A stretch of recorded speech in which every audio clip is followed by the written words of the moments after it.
we're in for a big surprise today because I have some photographs that I took.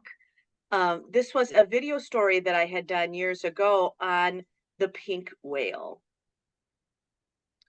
So you'll get all of your images today with this little pink whale that I dragged around with me for almost a year, and took pictures of, what is it like to be this little gray whale out in the world. And I found this little whale. Literally, I was walking in nature one day, and it's a baby toy, and it had just been abandoned. So I decided, oh, you poor little thing. Let's not leave you here stranded in the woods. Let's get you out into the world. And sometimes as a business owner, I feel the same way, right? Let's get you out into the world.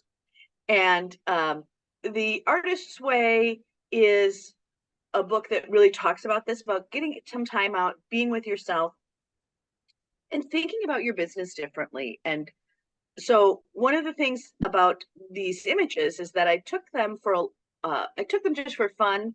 I use them in a lot of different ways, but when we look at the reasons to go on a date, I've got kind of the top 10 for you, which you can always just take out your phone and screenshot.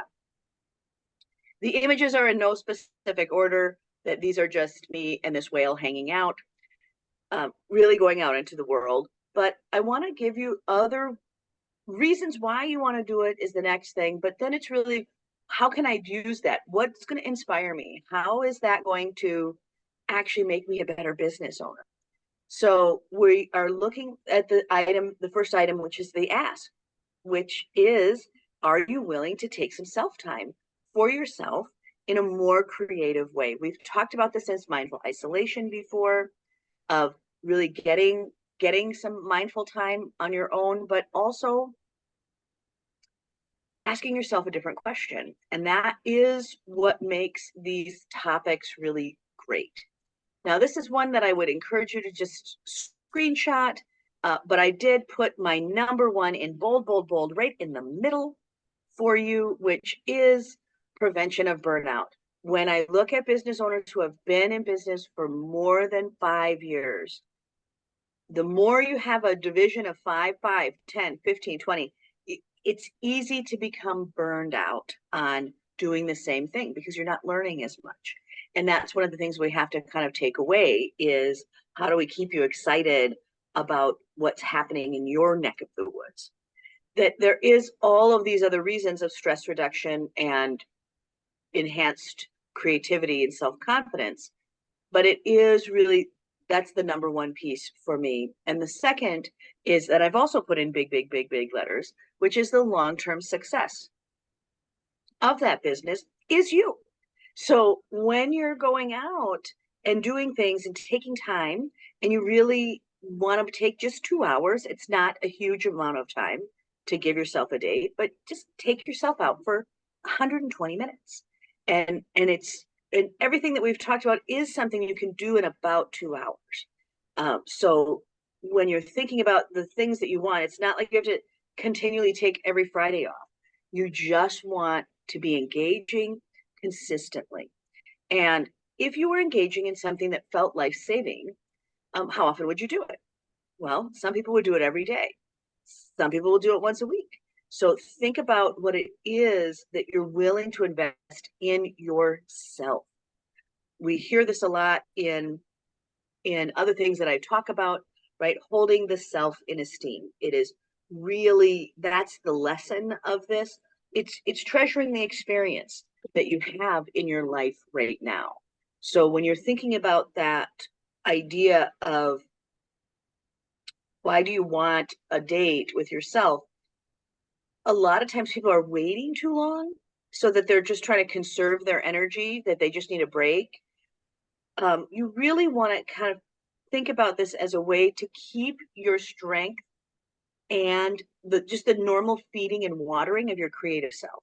So it's not something that, oh, I have to heal from all of this terrible stuff. No, this is something that you can just consider, recognize, be a little bit crazy about, and just say, I'm going to start regularly taking 2 hours for myself. And, once or twice a week would be great. So think about what you are willing to commit to. That's the first thing I would write down in your notes. The second thing is do you want to be alone or do you want to play with your friends? Sometimes it's really helpful for me to just have coffee with somebody who's a lot smarter than me. So, that might be something like where you're like, hey, let's just go have coffee and talk about nothing. Or you can talk about something like a strategy. When I think about a date to take with myself, it is right getting into a place that has a wide horizon and just start thinking about strategy. What is the strategy that you want to start to create around time, around your resources, around the capital that's there? And remember, capital has 10 types, so you have lots of different types of capital that you're utilizing. So you can go back to that video. Emotional, sometimes we are just too emotional about what's happening. Financial is just, how do I make better strategies around that? You may have a spiritual strategy. You may have to create a time and resource conversation around your spiritual strategy, or educational. So that's another one that you may want to just think about. How can this happen? How can I make this happen? Who can help me on this? This is where, if for those of you who came to the How Journal, that's another great one of how can I, right? And start asking really interesting questions. Mindful isolation, working well, of you being alone with your thoughts or being alone with a friend, and both of you thinking your thoughts, requires you asking questions. So you want to think about what are the questions that you'd want to be asking. And for me, right, that exercise is strategy is where I'm going to start. What do I need to start thinking about? What's the strategy I need on all of these things? And I would have made them all a date. So you can think about what it is that you are looking at for time. And one of the things that'll happen while you're walking through some of these ideas is you'll go, oh yeah, I like that. I can do that. I want to have a little more adventure, or I want to go on some uncharted territory. That when you are a solopreneur, you really need a fresh perspective all the time. And that is what keeps you alive. That for many people, their business is their largest art project of ever.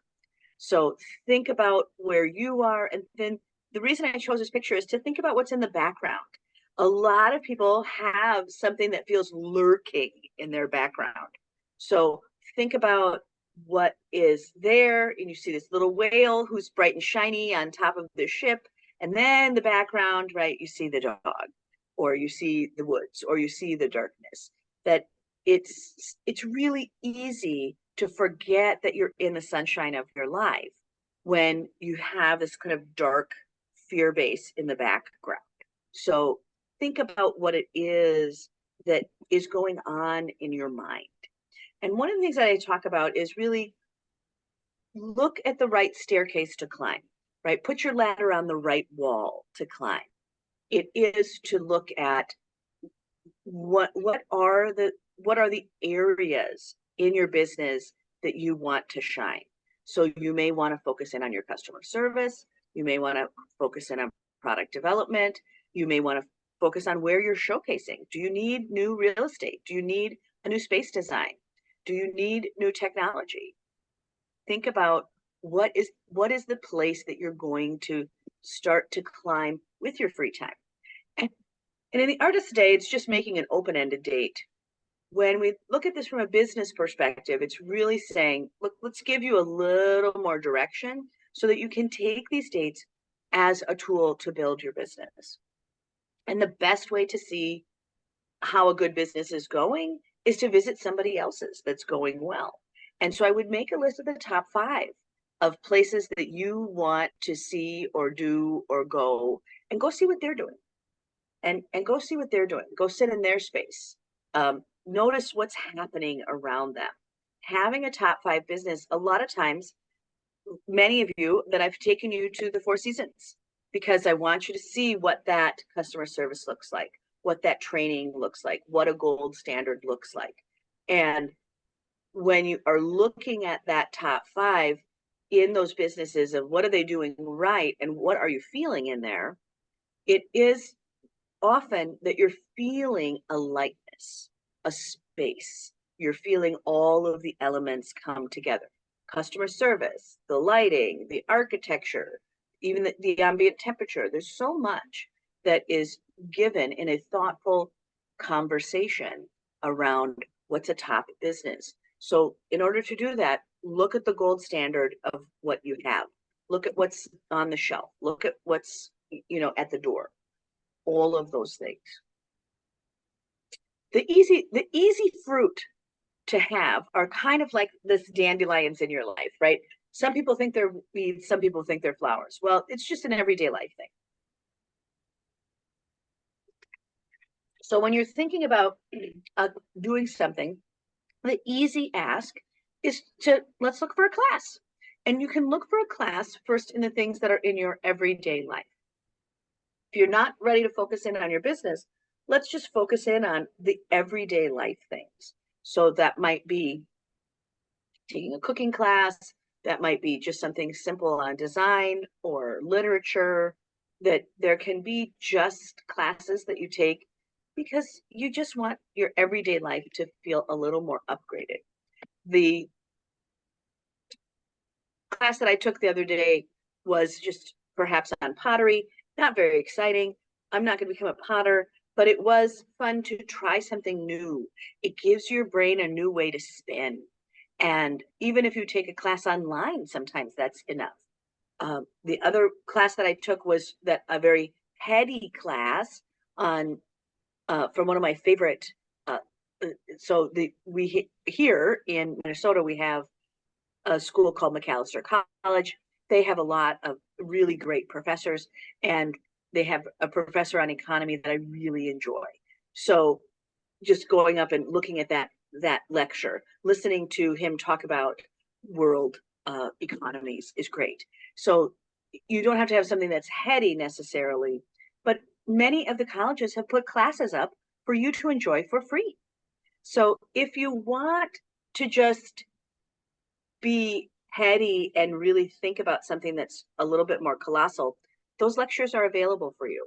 If you are looking for something for out of the design school or things like that, it's really fun. So think of just a class for your everyday life. When we think about everyday life, I'm going to tell you to, get your tail into nature. That nothing will make you open up faster than giant trees and soaking in a new experience or giving your business a makeover or having a brand new perspective. One of the real basic dates I'm going to say is get out to nature, but I'll give you some other kind of details of what you want to look for in some of these ideas. So one of the things that I encourage people to do is just volunteer. That you can try something completely new, like an animal shelter. You can go there just to see how things are running. That an animal shelter has a lot of protocol in it. It has a lot of other pieces of wisdom that it has to manage. And it's still running for the idea is to rehome those pets, to rehome as many little lives as they can. So sometimes it's just looking at why you're going there and what it is that you're hoping to stay open for. So if we were looking for an animal shelter, one of the things that I would just remind people of is it's simple happiness. You can go pet somebody and make them happy. It's really easy to know if that animal is happy. Sometimes it is just understanding the act of comfort, that when I have to teach somebody the action of comfort of an environment, that's one of the dates that I take them on is to an animal shelter, is how are you making your own customers comfortable, and how are you doing that? Or it's unconditional kindness is just there's no reason to not be kind to that animal. And so there's a lot of lessons that you can learn from just spending a day in an animal shelter. And that animal shelter is the simple handling of the business, the customers, the things that you're doing. You're going to learn that from all of these different animals and how do you care for them. And that is the very beginning conversation for your business on social media, right? What are the conversations? What are the different breeds that you are being part of? So think about that greatly. And one, I just wanted to just make you aware, this is such a happy picture, but it's really just one of those things where I'm so thankful that you are here today. So even if you are watching us in replay, you can just put replay down in the connection. But again, if you have a question, put it in. That many of you do watch this on the replay, and we thank you for that. So much like the getting yourself outside, you can do it if you are just in the car. And a 45-minute circumference actually for most people drastically changes their everyday surrounding. You actually most people don't drive more than 20 minutes past their house in the days since COVID. So getting 45 minutes out of your comfort zone really will put you into a new path, a new road. Sometimes you'll run into a hobby farm, but when you're looking at those open road pieces, you're looking to say, look, what is the drive going to do for you? It's going to give you some space away from what's happening. So I would just start to mentally kind of feel how you're feeling about just getting more distance from your regular life. That my friend calls it wheels up. So when she's wheels up, boy, she can exhale. But until she's wheels up, she's not going to exhale. And so what that means is that unless that plane is actually getting off the air, she doesn't count it until that moment. And so a lot of times, 45 minutes is that wheels up moment that people can really go, oh, I'm far away. Now I'm willing to explore differently. And what happens is you actually shift your brain into this new kind of action. And that new kind of action is really, really helpful when it comes to execution.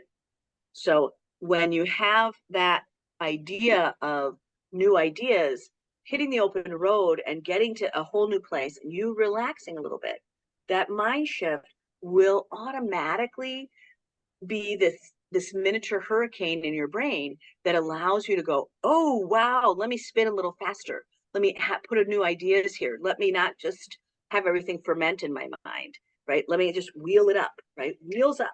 So hitting the open road for a lot of people is a time that they have these little hurricanes in their mind and they start spinning around other ideas and you start buzzing around. And that's when you start to just look at a store, look at something that's there, maybe have some lunchy lunch, maybe bring a journal, but open road, 45 minutes, it's been tested. It's been proven. And when you are looking at things out in the world, you, again, mindful isolation, looking at questions very differently. And one of the questions that I often ask people is, when they're in nature, is that I will take them on a nature hike that's a little more aggressive. And I'll say, look, we need to think about your barriers in a new way. So I'll take them into a forest that's not on the path and go, we're going to walk through this path and we're going to talk about barriers. And in those barriers, and that's forest trekking. So when we look at forest trekking, you really want to think about how nature always makes a way, right? How water always finds a way, that it just naturally keeps moving in a direction. The other thing I talk about is just the layers of the forest, that there are layers in your business, and the layers in your business feed different parts of your business. Layers in the forest feed different things. And that in the forest, everything is recycled, that unless it's been brought in from a human, everything in the forest is reusable. And you might want to think about that as energy in your own business, right? Looking at your barriers in another way. That many people felt like their commute time was really too long, that they really couldn't get anything done. So maybe they would read a book on the bus. But now, since the invention of something that happened in my youth, which would be headphones, now people listen to headphones of some form all the time, and they can use what was a barrier. I have this dead hour of time at the beginning and the end of my day into, oh, well, I can't read a book and while I'm driving. Well, no, yes, you can. So looking at how every piece of energy can be recycled. And when you are looking at that, it's also about how can I use my energy differently? So when I'm driving, what's the energy that I can put in at that time? What is a barrier? It's not that I don't have time there. The time has to be inserted with something that is actually interesting. When I think about everything as recycled, I would think about that as energy input into your day and really looking at what also brings you energy in your day. Many people are very quick to count all of the things that are takeaways, things that detract energy from them, and they forget to look at the other part of recycling, which is input. And you have to look at the things in your day that build your energy. And if you're going to take one thing away from today, it's that. When we are looking at recycling, there is a thing, a time, an idea that allows you to upgrade. So when you're looking at recycle, it's not always that everything is being smashed down to smaller. It's that it's made bigger as well. And one of the things that I bring into the forest conversation for everyone is, again, how predators make order. That there is a reason that we have big-footed things. And when you think about that as something as simple as tax day, right? There's that keeps order. Everybody has to do their books because the predator that's here is the IRS, right?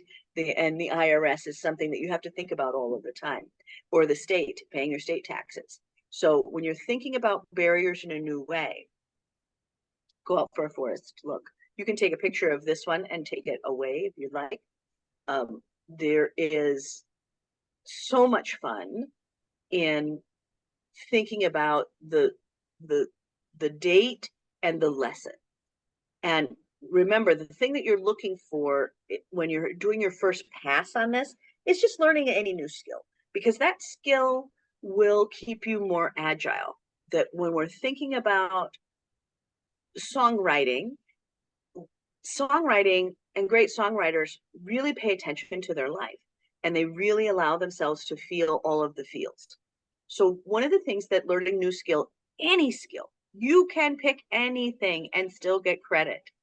So you can pick anything, and you are looking for that time where you can give your mind either a gentle stir or just a stretch. It's keeping you agile, keeping that life force refreshed within you. And sometimes it's just a class on learning how to repair something. That we had a noise coming out of our washing machine, and I'm like, yeah, I let me look online, and just one quick repair class online, and we fixed the noise. So sometimes it's learning a new skill. Yeah, that wasn't really a date with myself, but it was a date to say I'm going to take the time and actually learn how to fix this myself. That's learning a new skill. And so it can be sometimes something that simple as learning how to do something, anything. And you should be opting into those things of learning agility. Agility is best done 3 times a week. So if we were agility training anything, that would be 3 times a week. So when you're thinking about action, I put them in these bright pink letters, but you sometimes want to go to the edge of thought. Many people are stuck in a rhythm of thought where they are only responding to this very small window of the world, and they're not really actively looking for ideas that perhaps push their thought, push them, maybe go against what they believe. So one of the things about going to the edge for people is it's the edge of understanding. It's the edge of what you can see out of your own life. So this is really where we have to kind of put you in a new pasture and really think about things from someone who's thought about that thing a real lot, that it's their truth, that it's their remarkably different life than what you have. So when we think about that, I think about college lectures. I think about lectures at the museum. I think about small book discussions. That book discussions are available readily online. There are some really great people who are doing book discussions. And those book discussions, when you're having them with somebody who has a lot of thought on books in general or that subject matter, it will push you to the edge. It's one of the reasons I love going back through and looking at Neil deGrasse Tyson's all of his lectures, that they're very thoughtful. He's planned them out, he's delivered them for us, and he's going to stretch my imagination of astrophysicists. So you can pick things that are going to really make you think differently.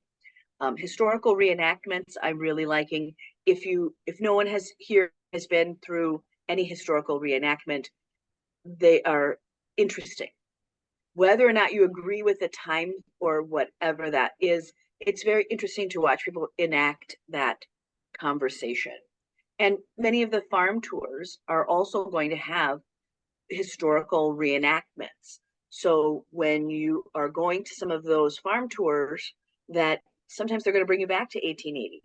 Sometimes they're going to show you how life was lived in that way. And it will be very interesting. Or going to the edge, one of the ones that I just wrote was wine stomping, right? Try something very unique. Try going to the edge of what your narrative is. And so intention is not action. So intending to do those things is not the right answer. It is actually going to the edge and doing those things and being a little bit uncomfortable. And it's okay to be uncomfortable. Another date that I do a lot is music dates. And music dates I love because it's a way to really pick out your theme song and to really look at lyrics that are inspiring you. So a lot of times I will invite people into this conversation of, I need to be able to have a song that I can listen to over and over again, that have heart, that can connect me to energy, that can become that anthem for that time. So I would think about that also as something that you can work with, even if you are just asking people for a new workout tape, right?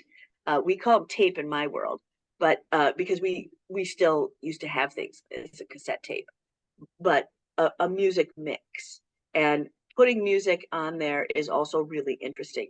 I was with some friends this last week in Houston, and I was telling them about that I will erase all the stations on my Pandora and then actively refill them with new things that I didn't know existed.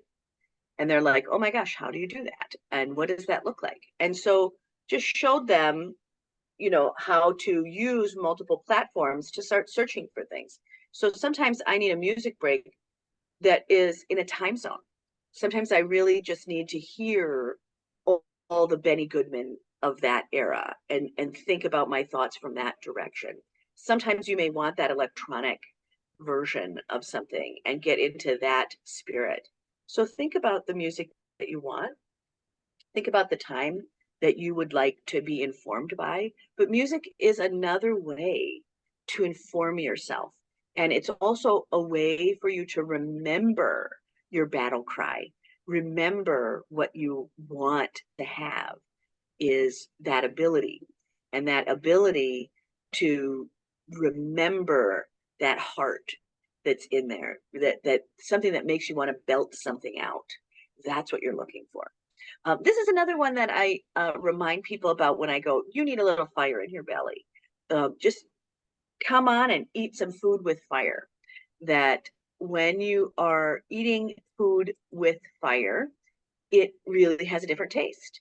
So one of the things that I remind people about is that just take yourself on a date and just go eat something that was cooked on an open flame. And I would remind yourself about what is the fire within you? What is the slow burn? Start asking yourself new questions on that date. Mindful isolation is also accompanied with some questioning. And that questioning is, do you even like the taste of fire? What did fire add to the experience of the food that you're eating? What would fire do for you? Right? Where is it that you need fire? Are you noticing that? One of the things that my friend from who grew up next to a giant volcano, one of the things that my friend says is that, you are, when you're born next to a volcano, you always have the volcano in you. And I feel that way about fire. If you grew up with fire as part of your life, you grow up with what fire does. And so that may also be camping out, that might be looking at what does fire and food do for you. There's something very interesting about that, about cooking something on a fire and then real fire, and then ingesting it. So, and when you think about that, I do often think about a wood smoke fire, but it can be any kind of fire that's there. Fire roasted, really, that part is fun. A swing set date. I love a swing set date. And sometimes I'll do a swing set date as just a quick 30-minute uh, idea of just pushing past. And it's interesting how just moving your body back and forth into that motion of a swing set will be very helpful for moving energy, for getting something that needs to get pushed past. That's also why so many people feel that way in a car when they're like, let me just go on a car ride and clear my head. So they're just trying to move energy. That a swing set date is anytime you have to push past something, or that you need to review something methodology, that I need to really think about how am I doing this and how can I do this differently.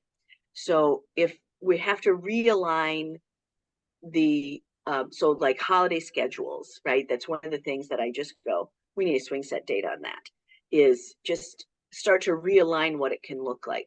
You start to naturally move and sway. Your brain will just have from that process an easier way to find motion, to find new nudging in your ideas with a swing set date. And remember, you can take a picture of any of these that are here, and you can also decide which ones are yours. We do have this on video, right? So you are watching this live and on replay. So you get to watch this over and over again, and you can always pause. And that's the fun of having a lot of slides. And this little whale that is still with me, by the way. So one of the things that I will often do is I will think about things that are kind of written in the sand. And this is another date that I actually do a lot with people, is that we kind of go trekking where I look for tracks in dirt or sand, because I want to kind of think about what is the story that tells about you. What is the path that you have already crossed? So a sand date, sand tracking is really the date that I will often give to people, which is a chance for you to look into the sand and really see what has passed in that sand. That what is the footprint that you have already put into your life? So that might be a time frame, that might be thinking about the last 5 years, that might be looking at a transition, it might be thinking of an exit plan.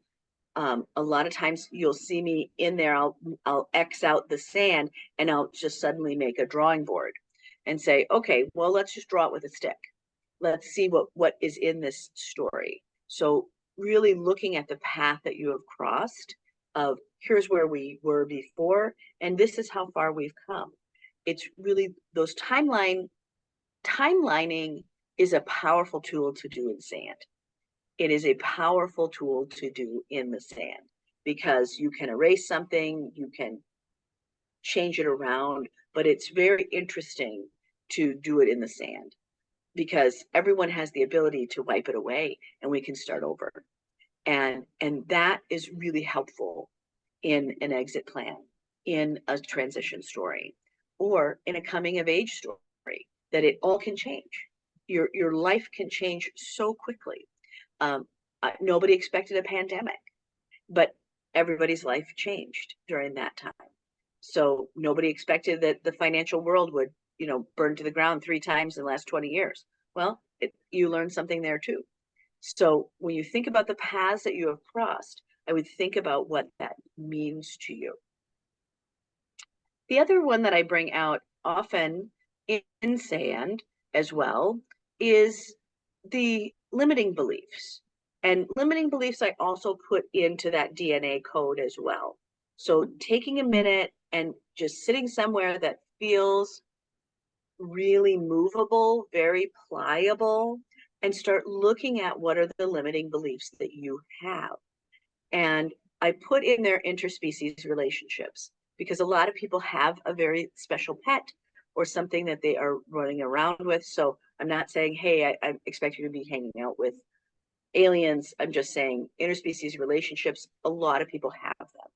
And a lot of people believe that their dog is their family member. Some people have beliefs that they are not a family member, that they're just a dog, that there are lots of limiting beliefs that we just hold. And it's really to challenge you to say, and how many of those limiting beliefs have I outgrown? How many things do I really push my boundaries on?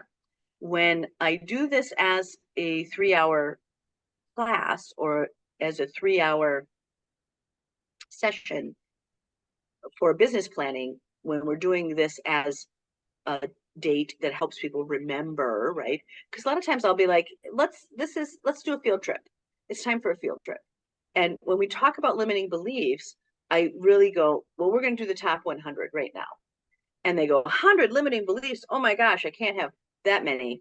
And then I will kind of go, well, let's try this one. Let's talk about this. Let's talk about this. And it's actually very easy for all of us to come up with 100 limiting beliefs. And so when you start giving people questions around that, how could that belief hold you down? And then how much energy is attached to that? So when we start looking at the energy of a limiting belief of not being able to buy in, not being able to, or holding back, just holding back energy. It's amazing how many people have a limiting belief that they can't be all in, that they can't be all in because then they won't have enough energy left over. And, can we test that? One of the things that I like about the limiting belief as a date with yourself is you get to question that limiting belief and you really get to see, has this really chained me?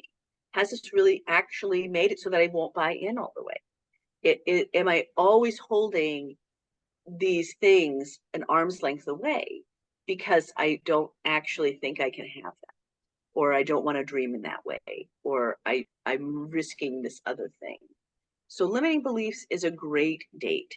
Believe it or not, it's pretty fabulous because in the end, you're really looking to challenge some of those beliefs and to challenge what you may not realize was a chain.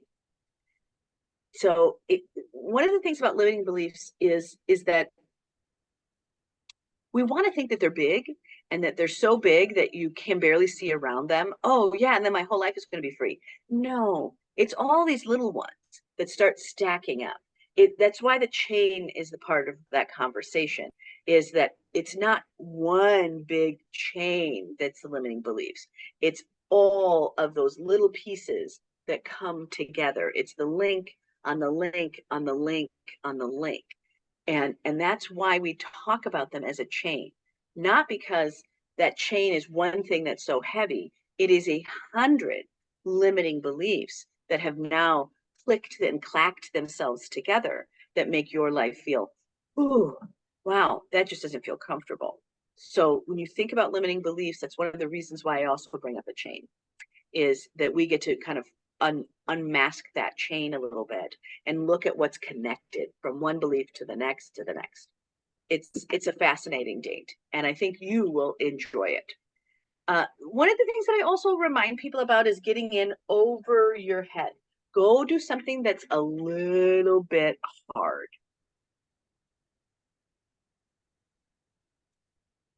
And I think about this as calculated risk. Calculated risk is a tool that you can do something really small and go, let me fail really right here. Let me do something that's super hard. I don't know how to do it at all. Let me get in over my head. And then it'll be over. It'll be over. So for those of you who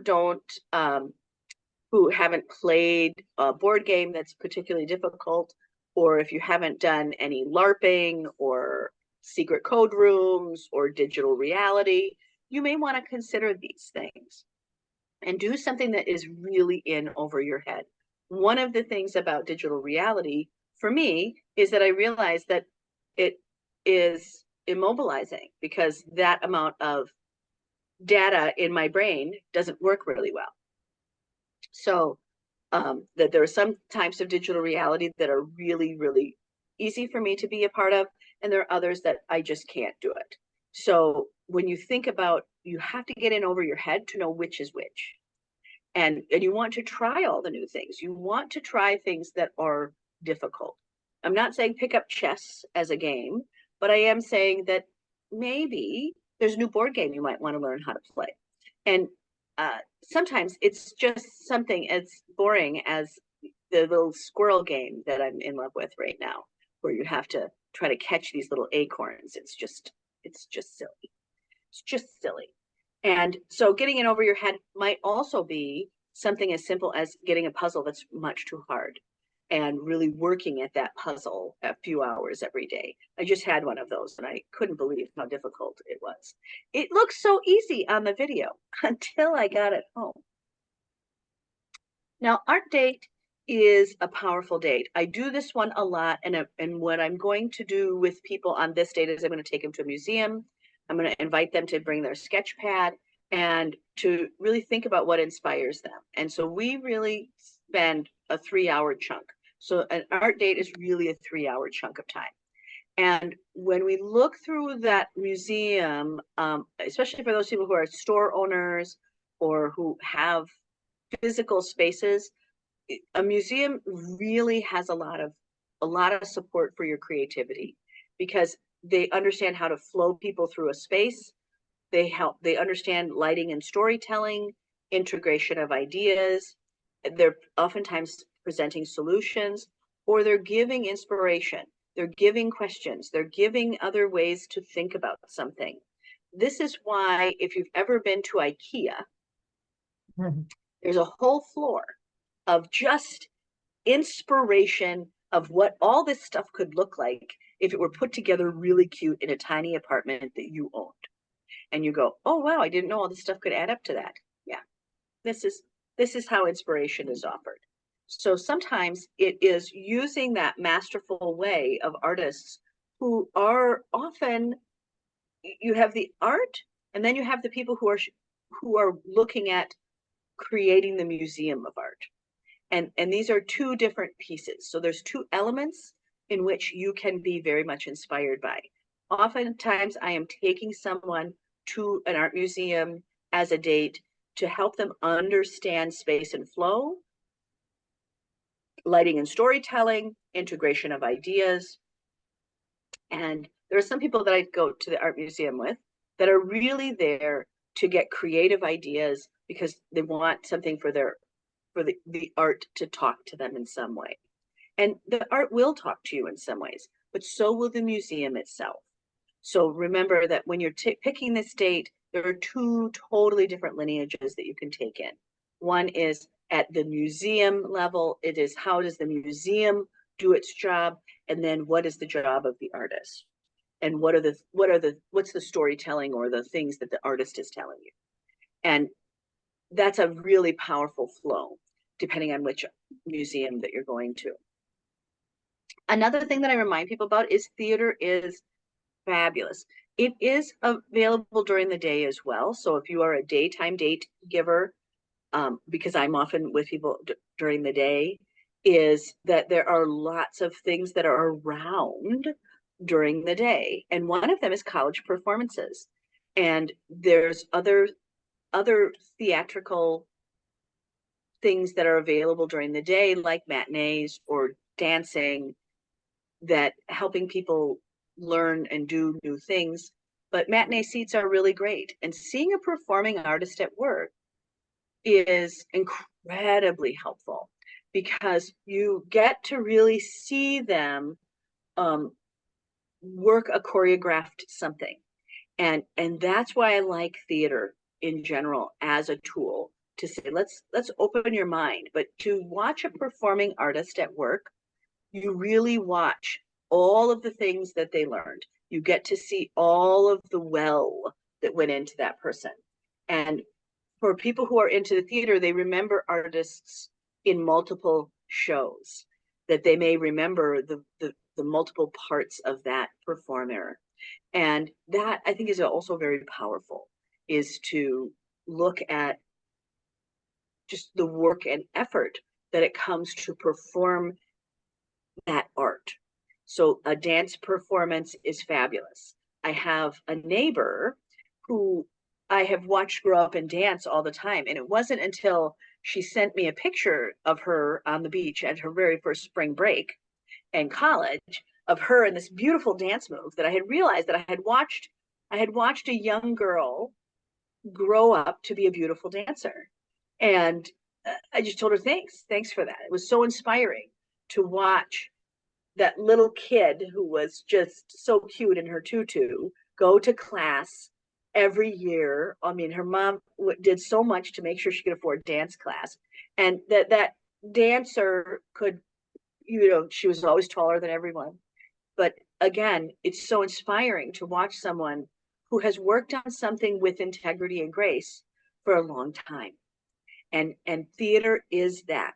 You see somebody putting in 100% of their effort, that to be on that stage, they are 100% alive in that moment. And sometimes we just have to see somebody else being 100%. And that part of, and that's also why I like a musical, right? Everyone's in it.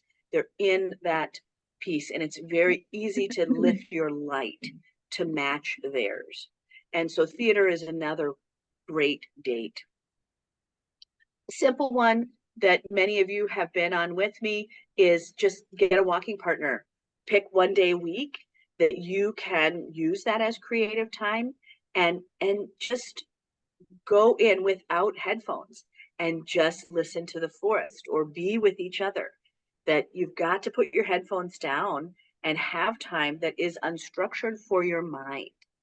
And a walking partner may be the dog, the walking partner may be a friend, but one of the reasons why I like a walking partner is that they'll get you out the door. That if you're meeting Sarah at 9, you'll meet Sarah at 9. If you're meeting John at 11, then you'll meet John at 11. So putting it on your schedule, getting that date, even if you only did that just during the warm months. I live in the Arctic cold. Many of you are watching from all over the country, but it is helpful to have someone meeting you and getting that together. Amusement park. Now, one of the things that I love about amusement park date is this one. It is this one. It is learning to play with awe, AWE. You are looking for something very different than you're looking out of any other date. You're looking to play with awe. You want to go, oh. So you want that endorphin rush. You want something that is going to captivate you in a way that nothing else in your regular scenery does. And it's going to give you a new vantage point. One of the reasons why I love going up on a Ferris wheel is because I want that vantage point. Yes, it's rickety. Yes, it's all of those things. Sure, it's the spookiest thing you could ever have. My husband doesn't like them at all because they're too slow, and he's stuck up there, and he just doesn't like that he could get stuck anywhere up there. But I like it. So if I'm on it, he feels safer going around. It's not that he's just totally chicken. He just feels uncomfortable. But it's less uncomfortable when I'm just having such a good time. And sometimes that is the amusement park of our life, right? That sometimes we just need somebody who's excited about the next step to be with us on our not squeamish parts, right? On our parts that are this doesn't feel natural or fun. And if I weren't here, the amount of Ferris wheels that my husband would go on from now till his death would be zero. The amount of Ferris wheels that I can go on is unlimited. I will go on a Ferris wheel any day that is there because I like the view. I like the change of scenery. And And that part is really fun for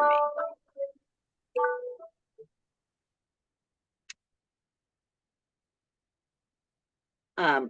When you are thinking about, when you're thinking about amusement park, the other thing that I want you to think about is just blowing off steam, but you're looking for that date with awe, AWE.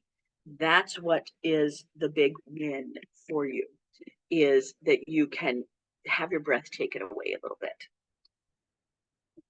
The happy place state is really simple. This is oftentimes something that I give people as a morning assignment or an evening assignment, where I'll have them, the idea is to work on 25 places that are your happy place. They can be anywhere in the world, but it's really looking at taking a journal and really defining what is your happy place. And sometimes for people, their happy place is actually an emotional state. That's allowed, but we're really looking for physical locations that are places that you can go that you are always going to feel happy in. And some people have put on their bathtub, some people have put on their deck, some people have put on their Paris, but you have to be a little more specific. Where in Paris do you want to be? But it's really saying, these are my happy places. This is where I like to be. My quote from my friend Alice, which is that I use in my life all the time, is that that restaurants are her natural habitat, right? That we have a natural place where we are happy and fulfilled. And so start to find those places. If you can get happy by just being at a certain spot, put it on the list. And I think it's interesting to see this list as a morning and as an evening, because what ends up happening is that people pick very different places on their 25 list in the bright sunshine of the new day than they do in the cozy comfort of the late evening. So think about it from both perspectives. I'll be fascinated to find out what you get. Stone. One of the things that I remind people about is the land informs. You've heard it from me before in other ways of work your fields, but there is information that we get from the land. There is information that we get when we touch things. And stone is one of those things. So being around rocks, holding a rock, going on a rock hike, going to look for stones, things like that, anything that has to do with rocks, stones, mountains, things that are heavy this way, you will automatically see yourself energetically shift. So there's a reason why people are just completely in awe of a mountain, not just because of its sheer size, but it's made of giant rocks. And it is very helpful to have whatever that information is for you. And a lot of times the conversation that I'm going to have with people around rocks and stone and that part of the lesson is to really feel the grounding that something of stone gives you. And there is a lesson in grounding. How grounded do you feel? Sometimes I'll do this as taking somebody to a rock shop. Sometimes I'll just bring a series of stones to a meeting and say, let's just think about all of these rocks. Any of them make you feel different? Do you want to hold any of these while we talk today? It's amazing how many times we forget that the natural elements of the world are medicine. So get out and see some rocks and just hang around with them. See what feels good. An early morning rock climb is beneficial to everyone. When I think about the paradigm, this one comes up a lot. And this is a hard one to ask, but this is where we really challenge your paradigm and say, what if your life was a lie and all the rules that you thought were true were not? And when we do this exercise, we'll do it either as a group or we'll do this as a journal entry. And you really go, what if everything you thought your life was today wasn't? And we just kind of pick maybe 10 things. But what if you had no problem with managing a set of tasks, right? What would be it, right? What if you could do this? And that's where the what if part. I love this as a what if. What if it didn't have to be hard? What if I could make this amount of money? What if that people loved to work for our store, right? What if people like to do this? There are, we put in our own obstacles, and we put them in because it's about limiting beliefs, right? That we are looking for ways to not have to do the things that are uncomfortable. But uncomfortable is where the magic is. So we have to get out of our current paradigm. So when you're thinking about this, I would start with those what if. What if I were? What if I did this? What if? And start just letting whatever is going to flow out, flow out. And when we do this as a group activity, it's really something that I just let people free write on for 20 minutes. Then we kind of openly talk about it if it's in class, and start to just evolve what the conversation is. And then we go back to writing again. And when they do the second or third dive into what about these rules, it's amazing how many things that they thought were limiting were no longer limiting. So part of the reason to do this is to say, wow, there's a lot of things that I made up a story on that don't actually fit me anymore. So you may want to rethink that. One of my favorite dates, it's part of my Sparkle date here with you today. One of my favorite dates is just a styling date. It's a great day to just, right, how do you change what you're feeling, change what you're wearing, change the way you're wearing it, change what you're putting on your body, turn how you're doing your hair. You want to really have a style date. And I'm always going to encourage people to have that style date with someone who is a stylist. So go get a professional haircut and have that winning for you. Have some new glasses. Have somebody help you buy something that's a little funky. Maybe have some fashion jewelry statements, right? This is your chance to really say, oh, I'm going to be a little bit something different today. And that part of styling really lets people quickly within a 2-hour span, really lets them feel differently. So sometimes it's just go get a good haircut. Take the time, take your date, and go get a great haircut. Or get the same haircut and ask them to style it differently. Or try on some boots that you can stand in all day. Or try something, right? Do something. But you want to think about how are you walking out in the world.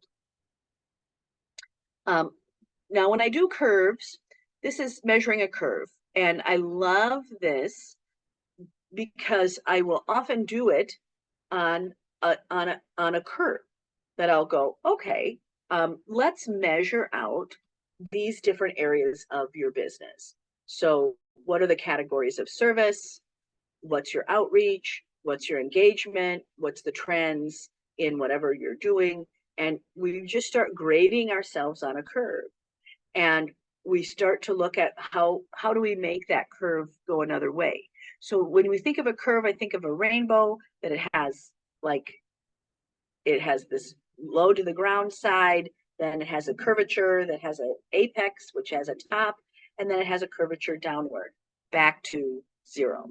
So you're really looking at going from 0 to 10 and then 10 all the way back down to 0. So when you're graded on a curve, you're really looking at, are you looking to say how many people can stay at the top of that curve with their relationship to you, and what are the ways that they come down off of that curve? So many times we spend a lot of time courting a new client or a new customer, and then their satisfaction starts to dim and go downward because they're not getting the same attention that they did when they were new.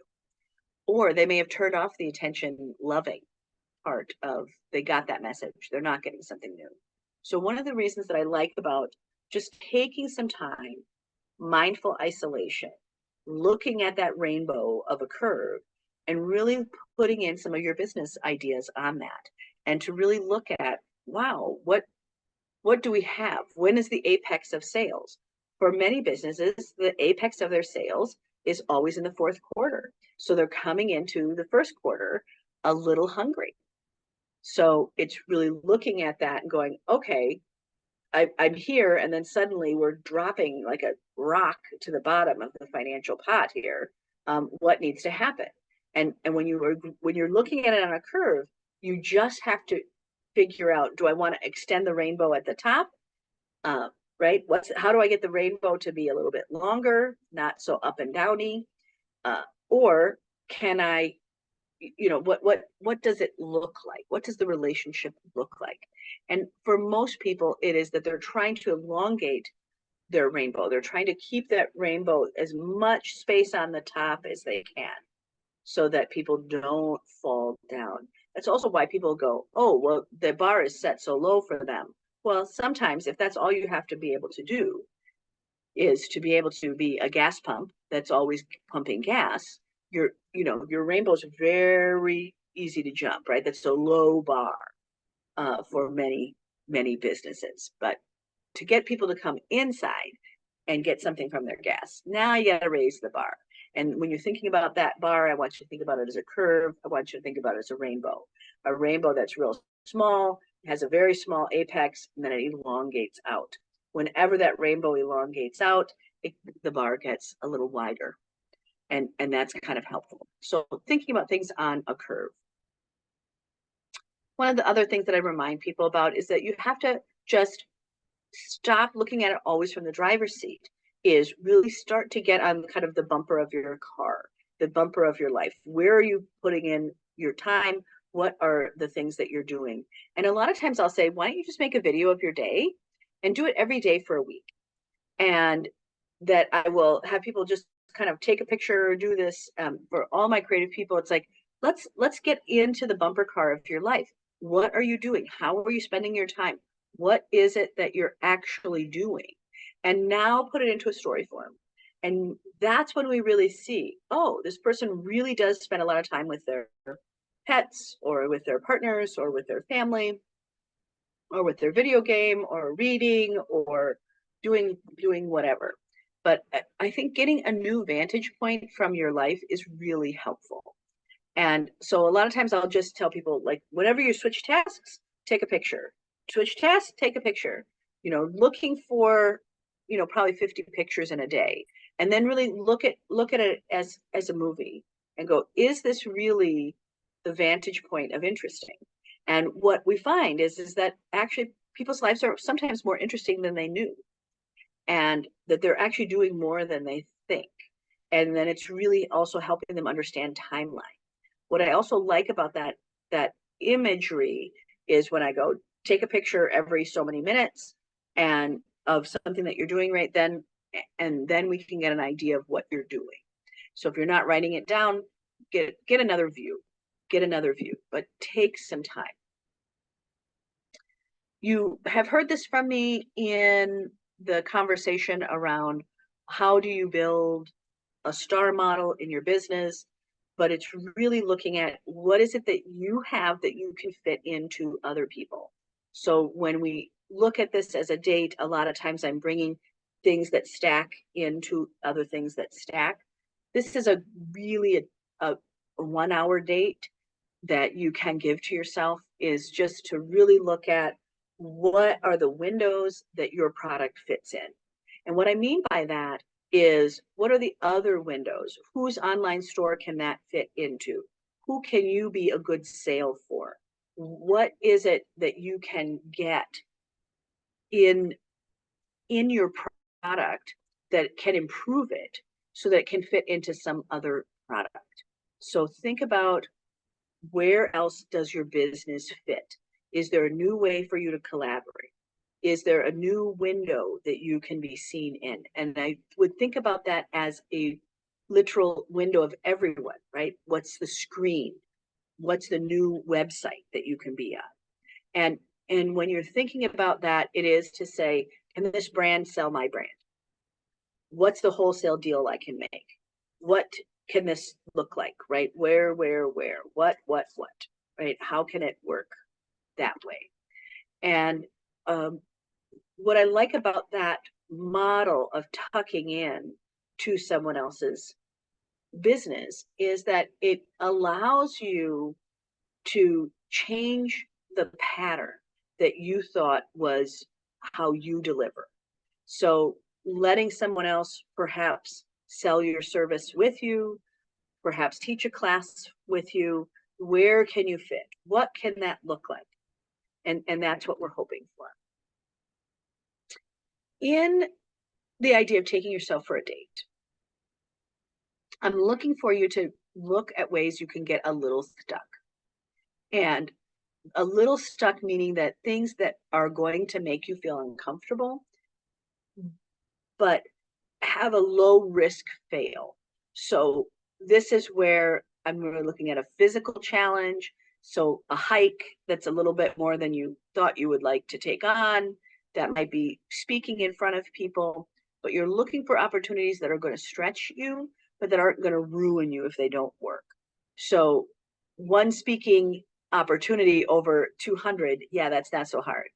But when you start to look at what it is that you want to speak at, you're looking at ways to use your skills in ways that are perhaps more dexterous or more sophisticated or that require a little more craft than you're used to. And so you really want to take that skill that you have, that expertise that you have, and push it with your moxie into a place that really requires more eloquence, more something. You want to be able to take what you already know how to do and get it stuck a little bit, and get it stuck a little bit so that you can bring it to the next layer of sophistication. So don't feel like it has to be this huge monumental thing. Lots of things will stretch you. So I'll give you an example, right? Learning how to do a speech in a certain amount of time, super hard. Learning how to, speak with no microphone in a group of 1,000 people, right? This is going to stretch you, but it's not going to break you. So when we are looking at those things, it's okay to get a little stuck. And how do you get stuck really quickly in a 2-hour time period is a lot of times just taking on a physical or mental challenge. And a physical challenge is an easy one to do with a friend. So you can both get stuck together. The beach is also another date that I do a lot of time on because it has sand, because it allows you to wander and play. And so if you're struggling with what is it that I'm going to do on this date with myself, sometimes I just say, just start with a place. If you don't have the whole thing figured out about, I'm going to have mindful isolation, I'm going to use my time to ask a question, I don't really remember everything that Mickey said, just go to the place. Just start there. Just start there. Sometimes it is just that piece. It's just making the time to be you. If you haven't heard of Ken Honda, you will want to. Ken Honda is on YouTube. You can find his work, but basically he wrote a concept called happy money. And happy money is, again, how do we energetically have a conversation with money? For those of you who have been in class, you often heard this from us in the homework assignment, right? If money were walking down the street, what would it look like? If money were walking down the street, what would money look like? That and to let you have a story on that. That story, that one single assignment over the last 25 years, I would say has been the most telling, the fastest way that we could get people to understand what their limiting beliefs were. If money were walking down the street right now, what would it look like? And a picture comes to you in your mind. One of the things that Happy Money talks about with Ken Honda, it is a book that he wrote. He is a billionaire. His book became very famous because he also gave it away and let people just talk about it because he wanted people to be happy. So he would just send his book for free. And what he felt that would do is it would give people a chance to respect their money, to think about it differently. Do you have happy money? Is money, when it's coming to you, are you thanking it? Are you thanking it as you send it along? Or are you hoarding it in a pile of pennies that's rotting, right? So think about how you're growing your wealth. Are you stagnant? What is happening? I would start looking at happy money. And happy money is really a 2-hour date. It is a time to really look at, when are you excited about money? When are you not? And what are the things that are really there? Sometimes people are always afraid that there's not enough coming in. And you see that energy level change, that they're now starting to be at that level 3 versus that level 7 of energy, right? When we look at those energy layers, like your chakra, right? It's just 1 through so many, right? So most of our measuring energy as, right, a 7 is the top and a 1 is that 0. Is a 1 is really the bottom. So when you're looking at money and happy money, you're looking to do it because it's fun. You're looking to have the energy that you're transmitting in your wealth, in your billing, in all the things that you're doing to be happy. This sounds super simple. A lot of people block this one because they don't want to spend the money. And I'm telling you, it's worth the money. So go to a conference, even if you learn what you don't want to learn. But you want to go to a conference, because what a conference does is a lot. A conference gives you a lot of information technologically, that it's tell you how to sign in, where to go, what to do, so forth. But it is a chance for you to meet other people who have invested into that conference. So if they're willing to invest in a conference, they might be willing to invest in you. So many things are happening at a conference. You're seeing products that are advancing. You're also seeing wholesale. You're seeing technology. You're also seeing just friends, and you're making new friends. And you want to meet people at a conference. You want to get to know them. You want to be able to see who's at the tables and what are the conversations they're having. So think about that conference. And that conference is, I would pick what would help you the most. So if you've done some of the other dates around finances or other things, yeah, going to a conference might be really great. I love this for things like the home show. I love this for those of you who are in areas where there's a lot in your category, like the home show, like a health show, like a wedding fair, right? Going to those types of conferences always brings something new, because that's where they're placed in this society. Is we're going to show this in the conference because there's so many people at a conference. So even if you are just going to a conference because you're seeing what everyone else is doing, I would learn from that. I would learn from what it is that is going on. Eating new foods and eating them in new places. Now, what happens to your mind when it is in a new place is that it also takes in a whole new body of information with that new place. So when I add a new food, I have to get through the menu. I have to order something I haven't had before. I have to worry that I won't like it. There's that. The other is, right, if it's a waste of money if I don't like it, right? But yes, we're going to try to buy something you like. We want to try something that you haven't eaten before, and you want to eat it in a new place. And then when I add that to, again, that mindful isolation question, when I start adding that to another part of the conversation, your brain goes into a trifecta of magic, because it's sorting itself out a new location. It's actually trying to find out how it can find comfort in that, because it's going to eat a meal, it's going to taste new things, and it's getting prepped for that. And then it also has the fact that you're in a new space, you are open to new ideas. So when you're going to a new restaurant and you're trying all those things, I would really look at what the restaurant is doing well. And what the restaurant is doing well is look at how they're giving service, look at the happiness of the other customers that are around you. I would look at the food quality. What does this look like? Is it beautiful food, or is this street food? This happens to be a street taco. So, is it presentation that you love? Is the pricing right? start to look at this from that business owner perspective and decide, was it worth it? Was it worth it? Did you come away from that being completely fulfilled? And of course, I'm always looking for that because I also do a lot of restaurant reviews. Restaurants are my natural habitat as well.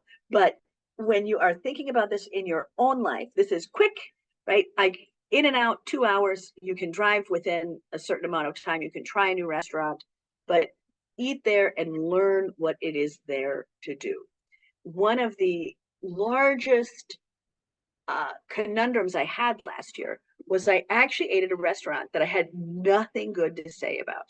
That it was the worst food. We tried, I think, 6 different menu items, each of them horrific. And it was the first dilemma that I had, which was I had to face the fact that I didn't actually have to give people a bad review before. And so I had to kind of think about that. So the restaurant itself was beautiful. It photographs well, but the food is terrible. And the customer service, terrible. So they won't be there that long. But again, when you're thinking about what you're doing in that situation, and I thought, oh, what a waste of time. And I thought, no, not a waste of time, right? Let me reframe that. Going to a restaurant that had nothing good to eat in it was the first time in 25 years that this ever happened to me. Wow, that's hard to do. It's hard to fail on every single menu item. It's really hard to fail on 100% of what somebody orders. And so there's the lesson, right? You must be trying to do. But that's what it was. So bed and breakfast, again, we have a new bed and breakfast for you. It's really a bed, not a breakfast, but going on a retreat that finding, whether you're going with someone else or yourself, I love the idea of waking up in a new space. And waking up in a new space for some people is a bed and breakfast. It might be just a hotel. It might be just staying at a cute little place. There's so many adorable local spots that are very inexpensive. And for the very first time, we are seeing the Airbnbs at a lower cost incentive than a hotel. So we have seen this change. And because those Airbnbs are coming in at a lower rental, we're seeing a lot more people explore them. And because they're exploring them, we also see the prices of hotel rooms going up. So this is it, these things are related. What waking up somewhere else differently is going to do is it's going to, one, give you the idea that you have some more time, that you have time. You have time. Just that piece in your brain. Oh, I have all day here. Just the ability to lay in a bed sometimes feels nice. So it's a new way for you to see the morning. It's also a new way for you to understand hospitality in your business, hospitality in what you want in your life, hospitality. What is the touch that you need? What are the things that you're going to want as touches? And when you look at touches in a bed and breakfast, it is literally everything you touch. If you walk into a bed and breakfast and you feel like your little fingers want to touch everything, they've done their job. So when you are looking at what does a bed and breakfast assert to do, they assert to take you into a state change. And that state change is everything that's around you. So I would look at everything that's around you and look for the state change that's present. You're taking in a new perspective. The other thing that is often fun about those places is that they often have books that they have as a library. And that's always an interesting look through, because either somebody chose it because it's old, somebody left it because they didn't want it anymore. But a lot of times there's an interesting genre of books around there. And that is often the idea that you could read for pleasure. That sometimes the best thing to do at a bed and breakfast is to read for pleasure. Get lost in a story that isn't about your regular life and be in a world that's very different, and be with yourself as a longer date that just allows you to be with your journal, be with your writing, be with your ideas, or be with ideas that aren't around your business that you need to process that you didn't take the time to do. So there are lots of ways to just go, I'm going to take an overnight or a 2-day retreat, and really focusing in on what are those questions that you want to give yourself while you're in mindful isolation.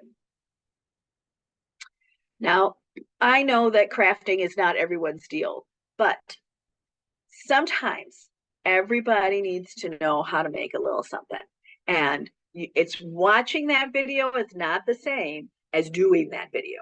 So when I say make a crafty date, you want to make a 2-hour date with yourself and have all the stuff ready. Like you have to kind of get all the stuff ready so that you can do that project. Most people fail at crafting because they don't actually have all their stuff together to do that project so they can clean it up and put it away, right? That they're constantly getting kind of bypassed as they're doing it because they don't have all the paper out, or they don't have all the pens out, or they don't have whatever. If you're going to do a craft project, exactly like a cooking video, you actually have to get all your supplies ready and together so that you can be ready for magic. And that magic is really within your time. The other thing is that when you're doing creative projects, it's not going to be clean. It's not neat and tidy work. Crafting by its own genre is messy. So you have to be a little bit brave, a little bit willing to make some mistakes or tear things out or whatever. I've done enough craft projects with other people to know that they'll get 90% of the way. They'll see what somebody else is doing and they'll go, oh, and then they unwind what they just did and remake it, and it's 10 times cooler. So sometimes you just need the time to build it, to unwind it, to rebuild it, and then there's your magic. And nothing teaches you how to build something, tear it down, and rebuild it all within a short period of time better than crafts, because you learn as you go. That's the point of it. Now, the magic beans story is one of my favorite. And I will often do this, and I literally bring beans. And we decide where we're going to plant those magic beans. And so I'll dig up and throw 2 beans in there, or 6 beans, or whatever. And then go, okay, now tell me a story. And when we do this date, I will write down all of the story as they're talking, like just free walk, just be here. We're going to plant these beans in the ground. And now you're going to tell me a story about what happens when these magic beans are planted and your life changes completely. And just let them have it as a whopper of a concept. And what happens is you see people, one, first start out very skittish. Mickey, what are we doing?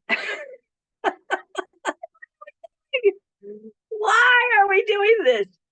But what ends up happening is they just can't believe the story.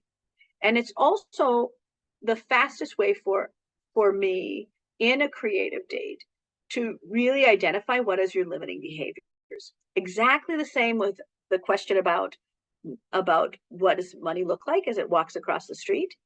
Boy, does that give us a lot of information. The magic bean story really gives us a lot of information about the things that are actually not verbally coming forward. So it forces your mind to come into the magical state of play, and that it's allowed to talk fiction. And what is fabulous about being able to speak fictitiously is that it allows you a safe place to talk about the things that bother you, or the things that you didn't want to say because you don't know how to make that your truth. So if we talk about them fictitiously, they come out and we can talk about them as a story, and it's really a lot safer than trying to say this is my truth and this is what I'm trying to get to. So if we talk about it with magic beans, it's amazing how many things feel possible. And when you have that place of just voicing it into the world and not holding it in, just that pop out, just that moment of it going, oh, right, it kind of pops out. You go, oh, it's not stuck inside anymore. And that right there is where the shaping of new wisdom starts, is when you're not holding it within. Is that you're holding your ideas and you're putting them out onto the table. And if you are able to do that, even in a fictitious way, the chances of them becoming a pattern that you can work with are much higher. And that's what we're hoping for. Now, I live in Minnesota, so there's always an ice state. There's always a frozen spot that we want to be free. So when we start to do this, I will often take you down to the river. And this is the Mississippi River right here, the mighty Mississippi. And I'll take you to the river and we'll look at what is frozen under the ice here. And I'll say, look at all of these things that are frozen under the ice. What would it be? What are the things that are frozen in your life?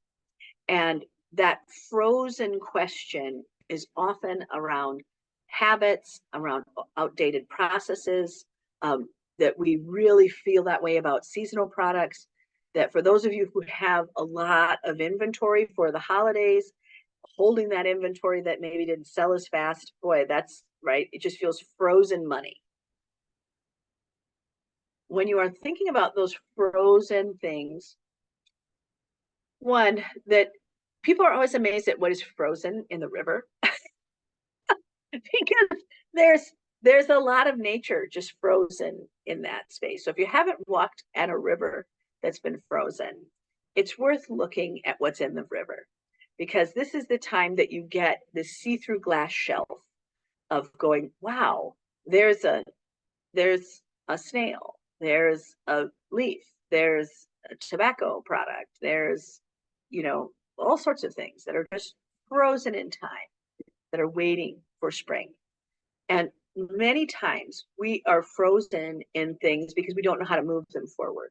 So sometimes it is a series of projects we'll find are frozen. We'll see a glut of things that all they need is sunshine. And when you think about that, they just need sunshine, that means, right, what is your most valuable asset? Well, most people think that time is your most valuable asset. And that's not what you hear from me, that attention is your most valuable asset. So giving attention to something that gets your undivided attention is very difficult to have these days. So when you're looking at things that are frozen, what does it need? It needs the attention of the sun. The sun needs to warm it. It needs to warm it on a consistent basis. And in your business, that's what's under that ice, is attention. So looking at old habits, outdated processes, and a lot of times that's going to show up as seasonal things. So you may have a busy season, you may not have a busy season. There's lots of pieces that can look like. Measuring success. So I like measurement because measurement gives me something. And measuring is also about getting some of the numbers right in your life. So when you're thinking about that, I would start to think about what are the things you're willing to measure. And a lot of times people are looking for, they're doing their steps, they're looking at the bank, some people are weighing themselves on a scale, but you're looking for what are the measurement tools that you're looking for that will help you make better decisions. So if I have a physical fitness goal, then it's to say, maybe I need 7,000 steps on a regular basis. Let me try to hit that goal.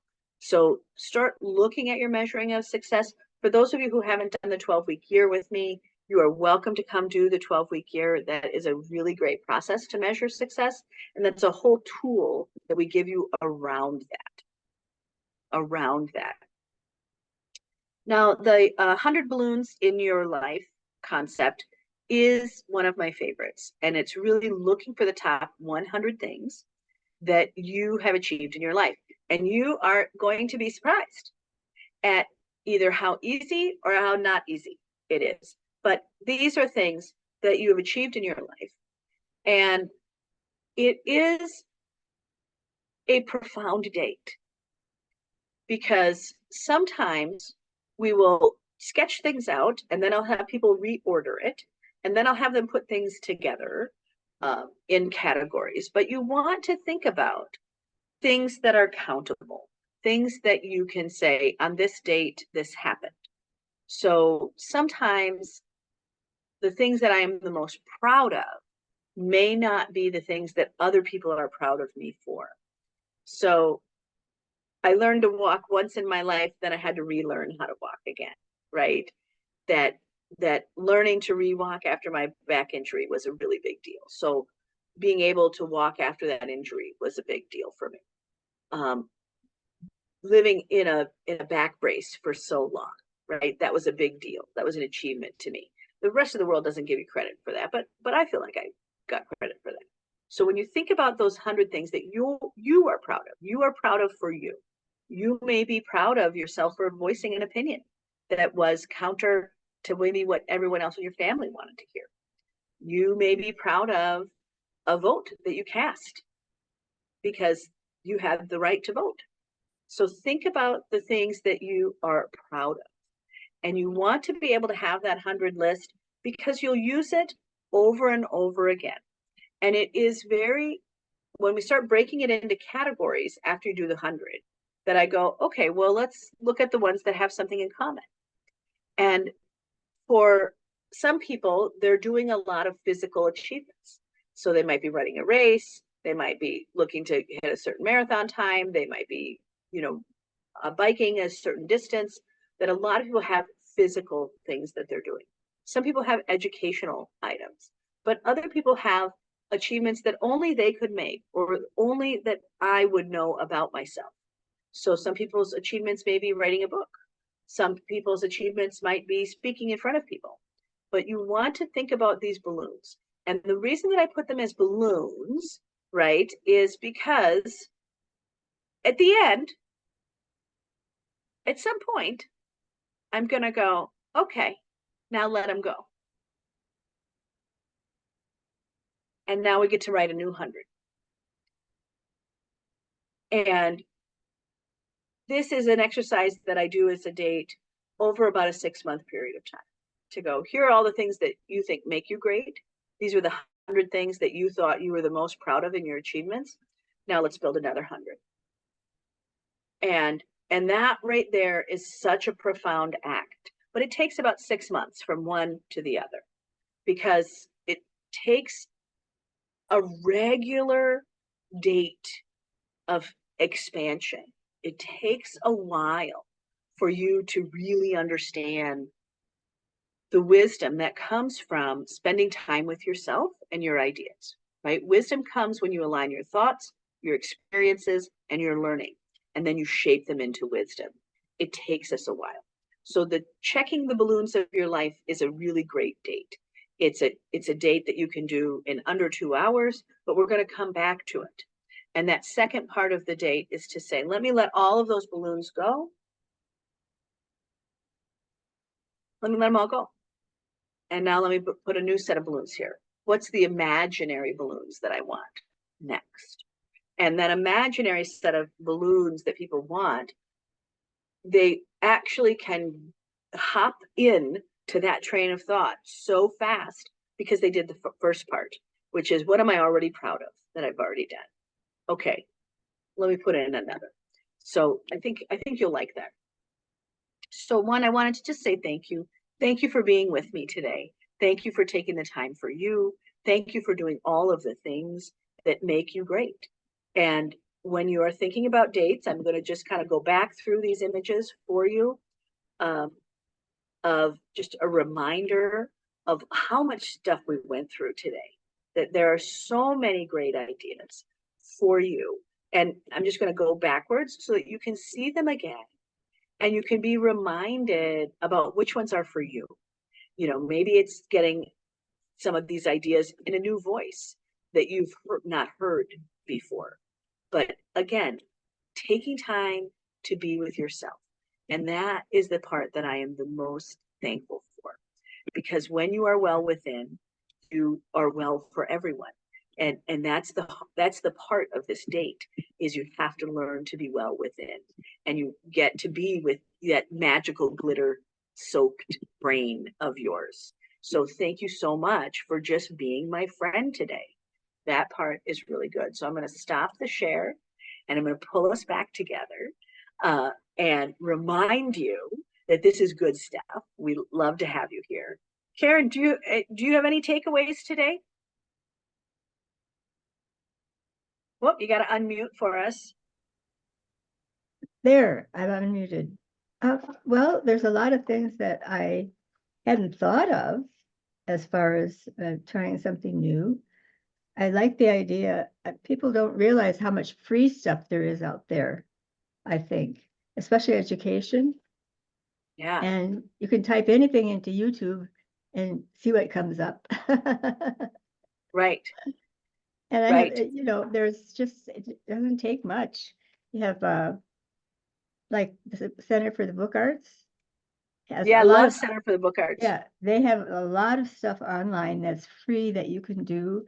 A lot of videos that you can learn how to make different things. And it doesn't take a lot of materials. But yeah, you have to have, and you have to have your your stuff ready, so you're ready, ready. It doesn't really take much. Right. And it's surprising what happens when you put pen to paper. Yeah. And that's Well, you are something the master of anybody can that. do. Yeah. So it's really hard not to. But it's also, a regular thing. I think people should do that. I don't do that, but I should. And you don't have to go out either. There's so many things you can do just right around your own place. Yeah. And Yeah. I really like the idea. And of course, nature is always there waiting for you.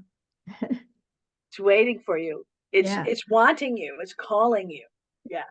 yeah. Right now, the trees are calling me because they're they're blowing.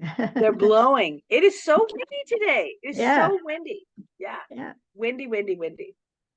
Well, everybody, thank you so much for joining us today. We do appreciate it.